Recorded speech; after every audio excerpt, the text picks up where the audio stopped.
O problema disso, gente, é que quando você instrumentaliza a linguagem desse jeito, você faz exatamente aquilo que eu falei que não se deve fazer. Você esvazia a linguagem dos seus critérios sólidos e objetivos. Tanto é que no desenvolvimento tardio do Paulo Freire vem aquela ideia do tal do preconceito linguístico. O sujeito escreve tijolo com G, ele escreve tigolo. Por que esse tigolo dele é diferente do tijolo? Se é o mesmo objeto, tem o mesmo significado, é o mesmo ente. Então, por que o J e não o G? Por que só o J? Opressão. É para dividir quem escreve certo de quem escreve errado, porque quem escreve errado necessariamente é uma pessoa dominada. Ela não é senhora de si, ela não consegue pensar por ela mesma, porque ela está presa aos mecanismos de classe da classe dominante.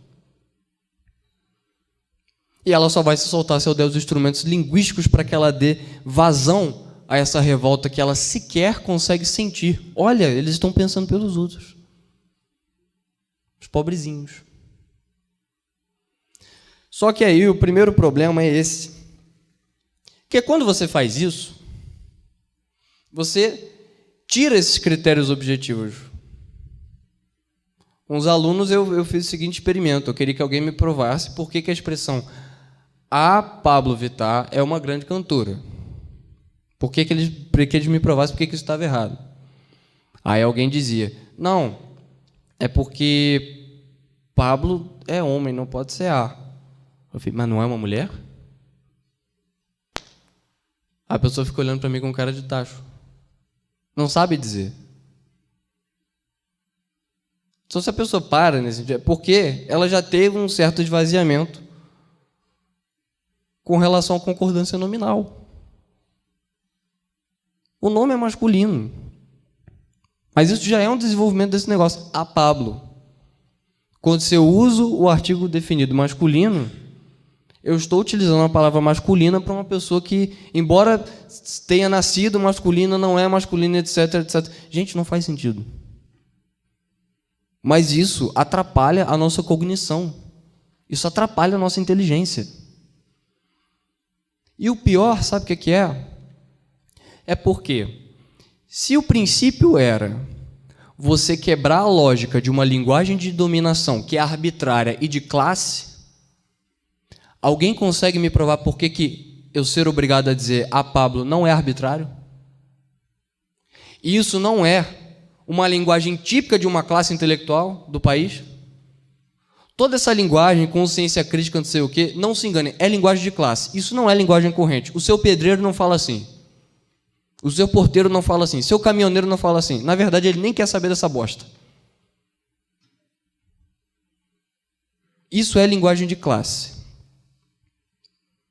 E é uma linguagem que é feita para aprisionar o seu raciocínio dentro dos ditames da crítica negativa, da crítica radical. O problema disso é que essa linguagem ela não é humana.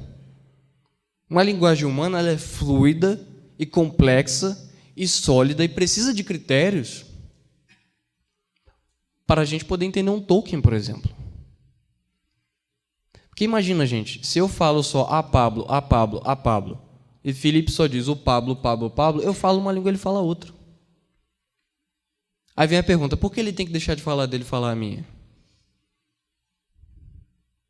Por quê? Só que é o seguinte, gente, as regras de sintaxe, as regras de gramática, elas não são para... Todo mundo tem um pouquinho essa ideia, né? Que serve para atrapalhar o português. Não é. É para você ter a certeza do que eu estou dizendo. Com a palavra vem. Se eu boto o acento circunflexo, é porque eu estou falando de duas coisas que vêm, ou mais. Sem um acento, é só uma. No texto, às vezes, você pode perguntar, mas o verbo vir está concordando com o quê? Se ele tiver com acento, provavelmente é com mais de um sujeito.